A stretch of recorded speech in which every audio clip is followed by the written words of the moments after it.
Sa lahat, ito ang pinaka-nakaka-frustrate at nakakapanghina ng loob. Yung tipong more than 6 months or 1 year ka na, pero wala pa rin or maliit pa rin ang nagiging resulta mo. Ang masakit pa nun, napapansin ka na ng mga kaibigan, kakilala, kamag-anak at kung sino pa man sa case system mo na in-invite mo sa business at nireject ka. Nakikita nila na tama ang desisyon nila na hindi sumali sa'yo dahil matagal ka na pero wala pa rin nagiging magandang resulta. I'm here to tell you right now that quitting is not the solution.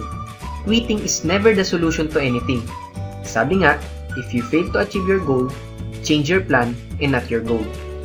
99% of the time, may mali o kulang lang sa strategy na ginagawa mo kaya wala pa rin nakukuhang magandang results, or if you're still doing the outdated marketing strategies, chances are, hindi ka talaga magkakaroon ng maganda at consistent na results. Now, here are the 5 steps na personally ginawa ko nung mga time na namulat na ako sa katotohanan na walang mangyayari sa akin kung paulit-ulit lang ang gagawin ko. Step number 1, give yourself time to recharge and unwind.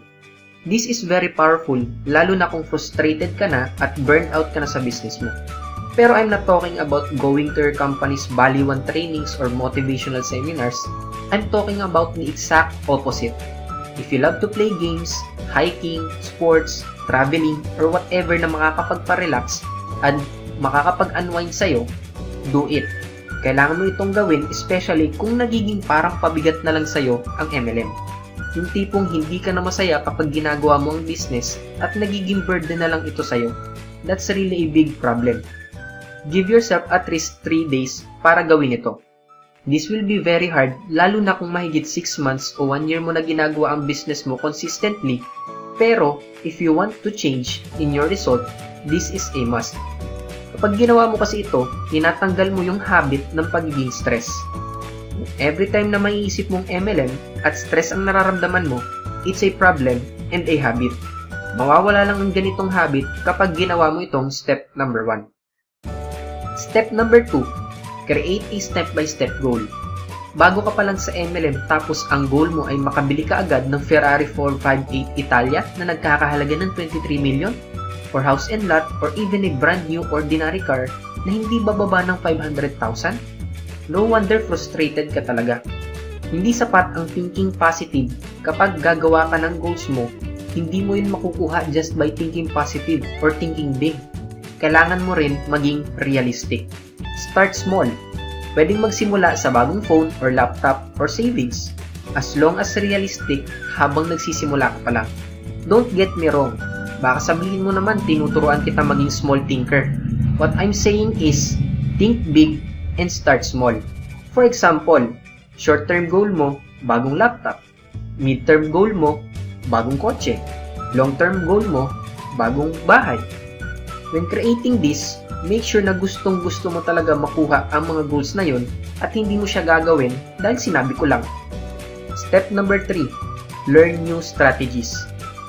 In my previous vlog, nabanggit ko na nagiging habit na lang ng isang networker kapag paulit-ulit lang ang ginagawa niya, kahit wala naman nagiging resulta. Nagiging comfort zone na lang nila ito at dahil sanay na sila, ayaw nilang matuto ng ibang effective strategy hanggang sa ma-realize nila sa huli na kailangan nila ng pagbabago. Kailangan mong matutunan ang mga updated sponsoring strategies na ginagawa ng mga successful network marketers sa panahon ngayon. And unfortunately, ang mga tinutukoy ko na successful network marketers sa panahon ngayon ay hindi ang mga superstar uplines mo na dekada na sa MLM industry dahil karamihan sa kanila ay nasa comfort zone na ng success at wala nang balak matuto ng mga updated marketing strategies. Step number 4, apply what you learned immediately. Isa ito sa malaking problema na meron ako at ang napakaraming introverted entrepreneurs, which is taking action immediately. Pero hindi ito excuse dahil naniniwala ako na lahat ng bagay ay natututunan. So every time na na-realize ko nagpo-procrastinate na naman ako, I immediately apply what I learned para malaman ko rin agad kung ano ang magiging resulta. And last step, look for an effective mentor. For me, this is the most important and crucial part. Alam ko ang pakiramdam na sobrang hirap kapag walang nag-guide sa'yo ng mga step-by-step na gagawin mo at kailangan mo para mag-start from scratch. Looking for an effective mentor is really hard dahil most of them are very busy, kaya kung meron ka na, make the most of it. Pero teka lang, I'm not talking about your multimillionaire superstar upline na palagi ka lang minomotivate at hinahype sa resulta niya. I'm talking about real effective mentors na hindi ka lang iha-hype, hindi puro motivation lang ang ituturo sa'yo, kundi mga step-by-step how-tos na kailangan mo para makapag-build ng successful and effective organization. In my free ebook, nabanggit ko ang 7 characteristics ng isang effective mentor. You can join our community to download my free ebook. Implementing these 5 steps will not be easy, pero ito ang kailangan mo para sa halip na mag-quit ka na lang at maghanap ng sa tingin mo ay para sa'yo na industry, magkakaroon ka ng fresh new start. This is exactly what I did and still doing every time na nababurnout ako.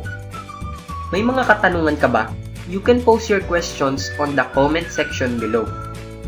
Also, don't forget to join our Facebook community for more powerful training like this. I will also give you a special gift na siguradong makatutulong sa'yo para magkaroon ng success sa business mo kapag naging part ka na ng aming community. So go ahead and click the button below now to join our community for absolutely free.